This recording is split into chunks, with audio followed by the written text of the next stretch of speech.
ये दूध पिलाने वाले आज खुद क्यों दूध से वंचित हैं और वो मुट्ठी भर लोग क्यों सारी मलाई चाट रहे हैं, हमारा दर्द ये है। मैं अपने समाज के लिए, आने वाली पीढ़ियों के लिए ये संघर्ष, ये बलिदान, ये मेहनत समर्पित और कुर्बान करके जाता हूँ। ये अहीर रेजिमेंट की लड़ाई जब हमने लड़नी शुरू करी थी, कहने को ये लड़ाई पिछले कई वर्षों से चलती आ रही है, लेकिन जब हमने इसका झंडा पकड़ा था तो अपने उस आराध्य दादा श्री कृष्ण के सामने हाथ जोड़कर संकल्प लिया था और हमने उससे कहा था कि अहीर रेजिमेंट भी बनेगी। और देखता जा कृष्ण, इस समाज में जो हमारे नेताजी ने प्रधानमंत्री बनाने का या बनने का सपना देखा था, इस समाज में हम लोग अपने भाइयों को, अपने इस परिवार को इकट्ठा करके अपने समाज का प्रधानमंत्री भी बनाएंगे।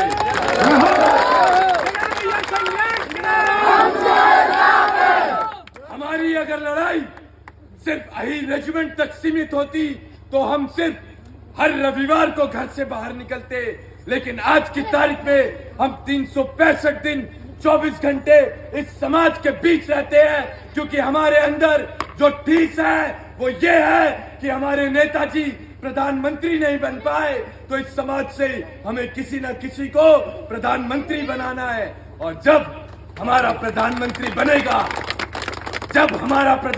बनेगा उसकी कलम में ताकत होगी। तो यही रेजिमेंट एक बहुत मामूली सी मांग है, ना जाने कितनी ऐसी मांगों को स्वीकार लिया जाएगा। और ये गगन ऊपर वाले का आशीर्वाद लेकर अपने घर से निकला है और आप लोगों को भरोसा दिला के जाता है।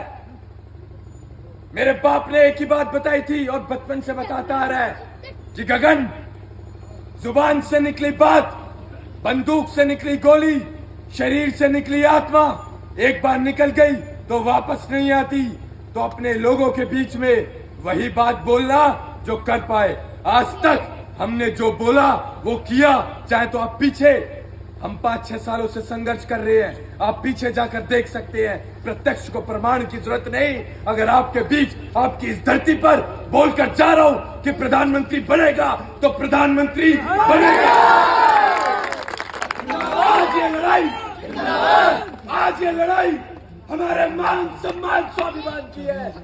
अगर किसी व्यक्ति के लिए मान सम्मान स्वाभिमान से ऊपर कुछ है तो मेरी नजरों में उसका जीवन भी एक कुत्ते के समान है, क्योंकि 2 वक्त की रोटी कुत्ते को भी मिल जाती है। इंसान को चाहिए इज्जत की रोटी, और इज्जत की रोटी कमानी पड़ती है, उसके लिए चीखना पड़ता है, दहाड़ना पड़ता है, रोना पड़ता है, पसीना बहाना पड़ता है, खून बहाना पड़ता है, तब जाकर वो इज्जत की रोटी मिलती है। गगन भैया संघर्ष करो, हम तुम्हारे साथ हैं। गगन भैया संघर्ष करो, हम तुम्हारे साथ हैं। इसका भी उदाहरण है, एक बेरोजगार जब कमाने की उम्र में घर बैठा रहता है तो उसे जो थाली परोसी जाती है उस थाली के साथ उसे गाली भी परोसी जाती है।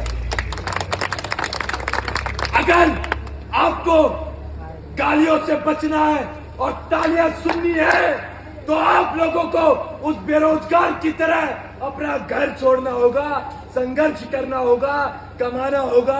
और यहाँ पर है हमारी कमाई, इस समाज का मान सम्मान स्वाभिमान। इस कमाई के लिए अगर आपको अपनी जेब भी हल्की करनी पड़ जाए तो घबराना मत, ये समाज बहुत कुछ लौटा कर जाएगा। हम तुम्हारे साथ हैं। आखिरी बात जाते जाते,